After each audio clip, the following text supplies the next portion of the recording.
dia tidak izinkan sepeser pun hartanya itu sampai ke tangan ayahnya. Tertulis, tidak boleh berikan kepada ayah saya sepeser pun. Apa jasa monyet untuknya dan bagaimana jasa ayahnya?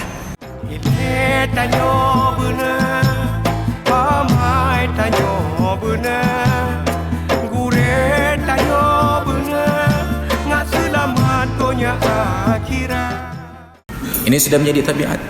Jadi ketika manusia sudah semakin akrab, menasihati manusia itu tidak mudah. Panena sabancit, tapi ketika ada binatang yang berbicara, kita kagum. Maka dulu almarhum Kiai Haji Zainuddin MZ membanding-bandingkan betapa seekor burung beo yang hanya bisa mengucapkan assalamualaikum harganya puluhan juta, tapi manusia yang bisa berceramah nggak punya harga. Ini anehnya. Suatu malam saya selesai pengajian, nggak ada lanjutan setelah Isya.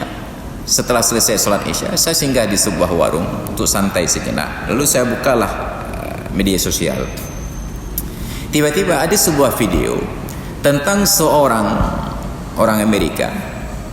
Dia sakit lama di rumah sakit sampai jenggotnya itu tumbuh panjang, kumisnya panjang. Sembuh, dia pulang ke rumah. Dia punya anjing peliharaan. Anjing ini sampai tidak mengenali majikannya.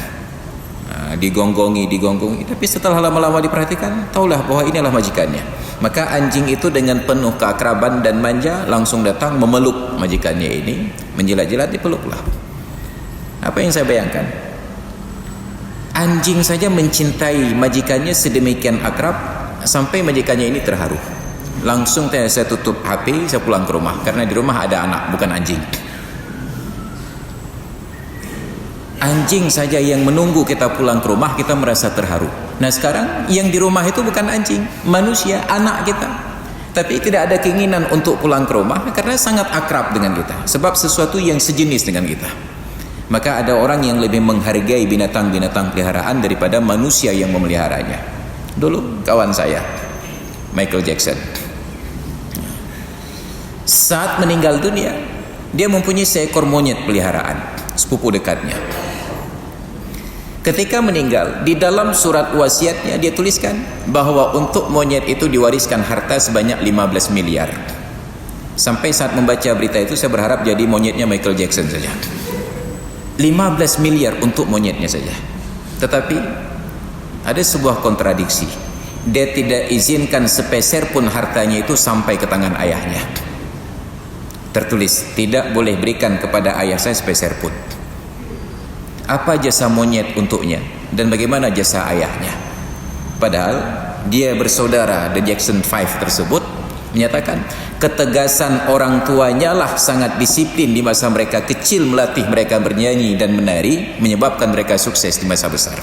Tapi yang diingat oleh anak-anak ini dendam waktu kecil dulu sering dimarahi. Maka dibalaslah dendam kepada orang tua dengan tidak mengizinkan harta itu sampai ke tangan orang tua. Lalu apa jasa monyet ini? Hanya karena menghiburnya saja. Inilah kehidupan. Manusia lebih menghargai sesuatu yang jauh darinya. Makin jauh itu makin dihargai.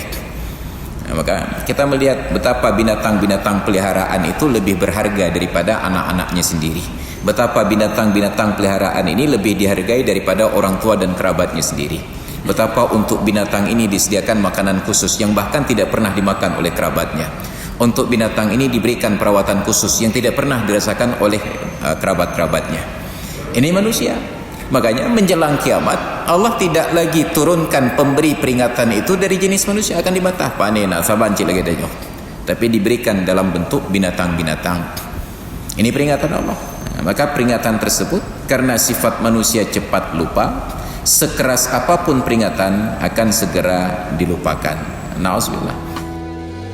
Ilmu tanyo benar, amai tanyo benar, kure tanyo benar, ngak selamat dunia akhirat.